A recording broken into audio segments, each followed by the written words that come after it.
అగ్రరాజ్యం అమెరికా మాజీ అధ్యక్షుడు Donald Trump porn star Stormy డానియల్తో అనైతిక ఒప్పందం కేసులో దోషిగా తేలారు. ఈ కేసులో ట్రంప్కి జూలై 11న శిక్ష విధించనున్నారు. ఇలా అమెరికాలో ఓ మాజీ అధ్యక్షుడికి శిక్ష పడనుండటం ఇదే తొలిసారి. అత్యంత వివాదాస్పద వైఖరితో తనకంటూ గుర్తింపు తెచ్చుకున్న ట్రంప్ గత అధ్యక్ష ఎన్నికల్లో ఓడిపోయారు. వచ్చే అధ్యక్ష ఎన్నికల్లో పోటీకి రెడీ అవుతున్నారు. ఇదే సమయంలో ఓ కేసులో ట్రంప్ దోషిగా తేలటం హాట్ టాపిక్ గా మారింది.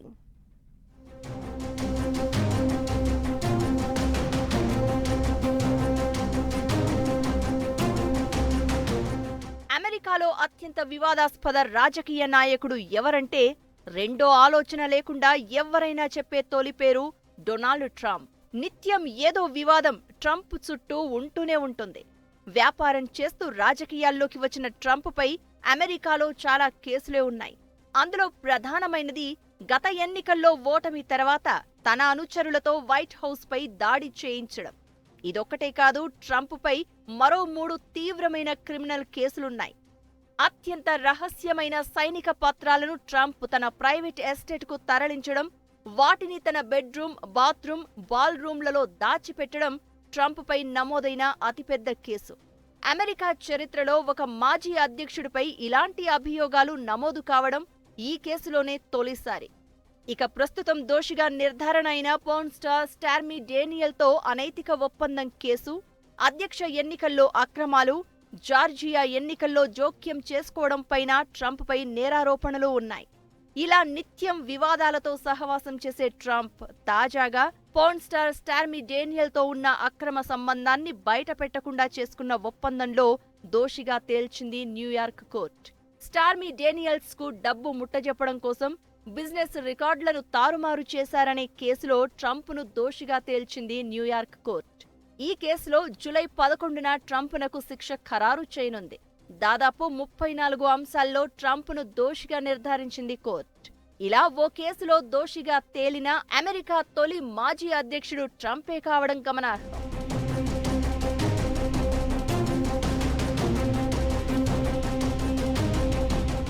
రాబోయే అధ్యక్ష ఎన్నికల్లో బైడెన్కు ప్రత్యర్థిగా రిపబ్లికన్ అభ్యర్థిగా పోటీ చేస్తున్నారు ట్రంప్. జూలైలో ట్రంప్నకు శిక్ష విధిస్తే ఆయన రాజకీయ భవిష్యత్తు ఎలా ఉంటుందనే ప్రశ్న తలెత్తుతోంది. అయితే ట్రంప్కు శిక్ష పడినా ఎన్నికల్లో పోటీకి ఎలాంటి అభ్యంతరాలు లేవంటున్నారు రిపబ్లికన్లు. గతంలోనూ నేరారోపణలు ఉన్నవారు, శిక్షలు పడినవారు ఎన్నికల్లో పోటీ చేశారని, అందువల్ల ట్రంప్ పోటీకి సమస్యేమీ లేదంటున్నారు.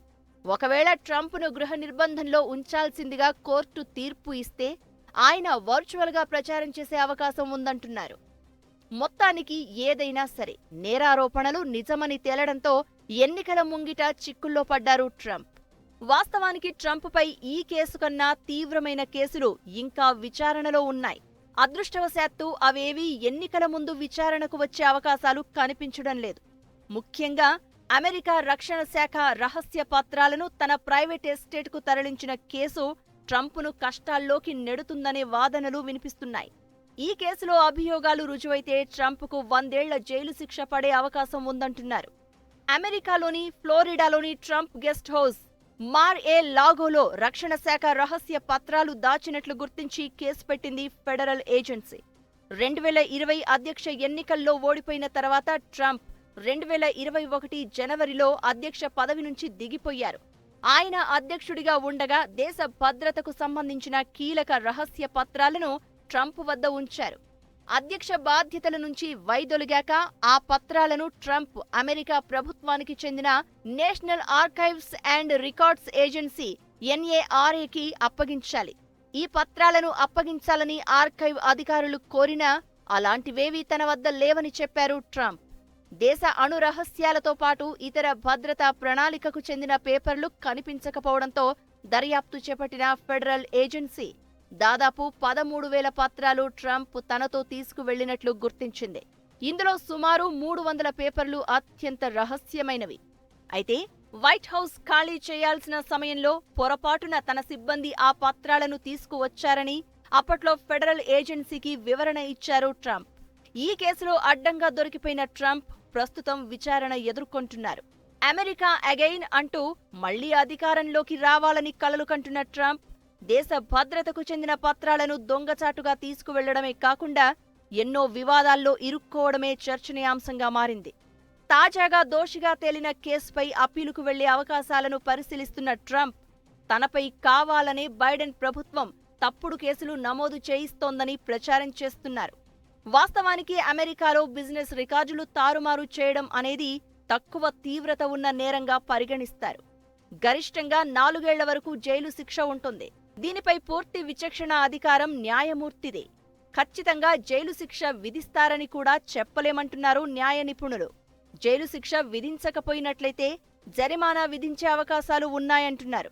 అయితే ఇంతకంటే తీవ్రమైన కేసుల్లో అభియోగాలు ఎదుర్కొంటున్న ట్రంప్ ఆ కేసులు ఎన్నికల కన్నా ముందు విచారణకు వచ్చే అవకాశం లేకపోవడంతో కాస్త ఊపిరి పీల్చుకుంటున్నారు. ఏదైనా సరే అత్యంత వివాదాస్పద నేతగా తనకే సాధ్యమైన రికార్డును ట్రంప్ తప్పితే మరొకరు అధిగమించలేరని చెప్తున్నారు అమెరికన్లు.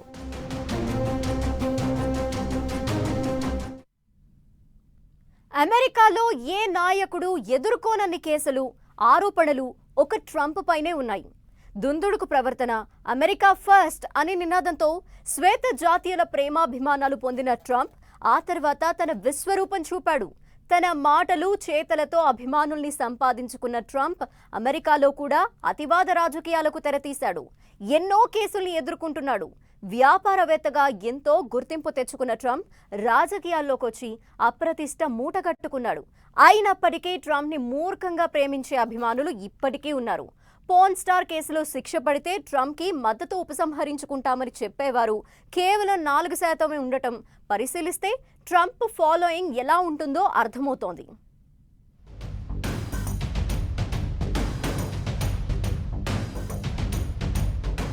మాజీ అధ్యక్షుడిగా, రిపబ్లికన్ నేతగా ట్రంప్కు అమెరికాలో విశిష్ట గుర్తింపుంది.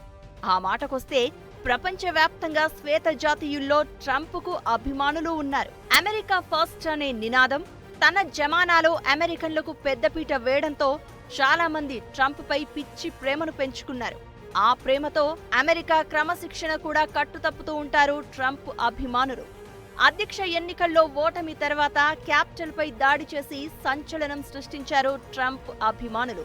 ఎన్నికల్లో ఓటమి ఎదురైతే ఏ నాయకుడైనా హుందాగా తప్పుకుంటారు. తదుపరి నేతకు బాధ్యతలు అప్పగిస్తారు. కానీ ట్రంప్ అలా చేయలేదు. తన ఓటమిని జీర్ణించుకోలేకపోయాడు. క్యాపిటల్పై దాడి చేయాల్సిందిగా తన అనుచరులను స్వయంగా ఉసిగొల్పాడు. అంతేకాదు, బైడెన్ అధ్యక్షుడిగా ఎన్నికైనట్లు గుర్తించకుండా కాంగ్రెస్ను నిలువరించాలని అప్పటి మాజీ ఉపాధ్యక్షుడు మైక్ పెన్స్ పై ఒత్తిడి తీసుకొచ్చాడు. ఈ కేసు ఎదుర్కొంటున్నాడు ట్రంప్.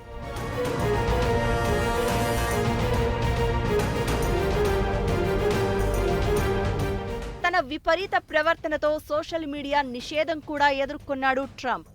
2021లో క్యాపిటల్పై ట్రంప్ మద్దతుదారుల దాడి తర్వాత రెచ్చగొట్టే వ్యాఖ్యలతో పోస్టులు పెట్టారని ట్రంప్ అకౌంట్లను బ్లాక్ చేశాయి ఫేస్బుక్, ఇన్స్టాగ్రామ్, ట్విట్టర్.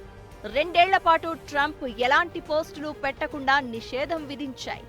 ట్విట్టర్ యాజమాన్యం మారడం, టెస్లా సీఈఓ మస్క్ చేతికి రావడంతోనే ట్విట్టర్లో ట్రంప్ అకౌంట్ పునరుద్ధరించారు. కానీ ఫేస్బుక్, ఇన్స్టా అకౌంట్లను 2 ఏళ్ల తర్వాత మాత్రమే పునరుద్ధరించారు. అయితే సోషల్ మీడియా దిగ్గజాల బహిష్కరణను అవమానంగా భావించిన ట్రంప్ సొంతంగా ఓ సోషల్ మీడియా ప్లాట్ఫామ్ను రూపొందించారు. కానీ అది అమెరికన్ల ఆదరణ పొందలేకపోయింది. కానీ తన అభిప్రాయాలను విస్తృతంగా ప్రచారం చేసుకోవడానికి తన సొంత సోషల్ మీడియానే సాధనంగా వాడుతున్నారు ట్రంప్. ఇప్పుడు కూడా తను దోషిగా తేలిన కేసును జీర్ణించుకోలేకపోతున్నాడు ట్రంప్.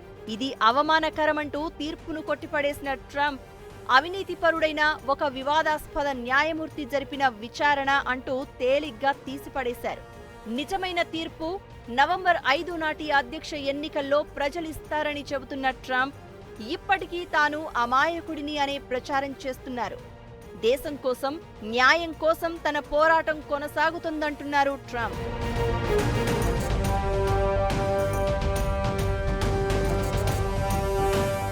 ట్రంప్ వ్యవహార శైలిని గమనిస్తే తనకు నచ్చనిది ఏదీ జీర్ణించుకోలేడనే విషయం అర్థమవుతుంది.